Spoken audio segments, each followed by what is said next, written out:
நீதிமானான லோத்தோட இதயம் வந்து இதை பார்த்து வாதித்தாலும் அவருக்கு அந்த சோதம் குமர பட்டணத்தை விட்டு வெளியே வர மனசே இல்லை. சோதம் குமரவில் இருந்தவங்க எப்பொழுதும் ஆட்டம் பாட்டம் கொண்டாட்டம்னு தன்னை சந்தோஷமாக வச்சுக்கிறதுலையே எப்பொழுதும் குறியாக இருந்திருக்காங்க.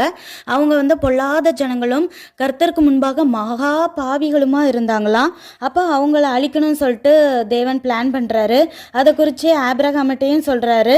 அப்புறம் ஆபிரகாமிட்ட சொன்ன பிறகு 2 ஏஞ்சல்ஸை வந்து சோதம் குமர பட்டணத்துக்கு சாயங்கால நேரத்தில் அனுப்பி வைக்கிறாரு. அப்போ லோத்து வெளியே வாசலில் உட்காந்துட்டு இருந்தவர் ஏஞ்சல்ஸை பார்த்தோன்னே ஓடியே வர்றாரு. ஓடி வந்து அவங்கள தரமிட்டு குனிஞ்சு வணங்குறாரு. ஏஞ்சல்ஸ்னாலும் அவங்க மனுஷ உருவத்தில் தான் வர்றாங்க. ஆனால் அதை அவங்க பார்த்தோன்னே லோத்து கண்டுபிடிக்கிற அளவுக்கு ஞானமுள்ளவராக தான் இருந்திருக்கிறாரு. அப்போ சொல்கிறாரு, ஆண்டவன்மார்களே என் வீட்டில் வந்து தங்கி நல்லா சாப்பிட்டு காலையில் எந்திரிச்சு நீங்கள் பயணம் செஞ்சு போங்க அப்படின்னு சொல்கிறாங்க. அதுக்கு அவங்க, இல்லை நாங்கள் வெளியில் வேணால் தங்கிக்கிறோம்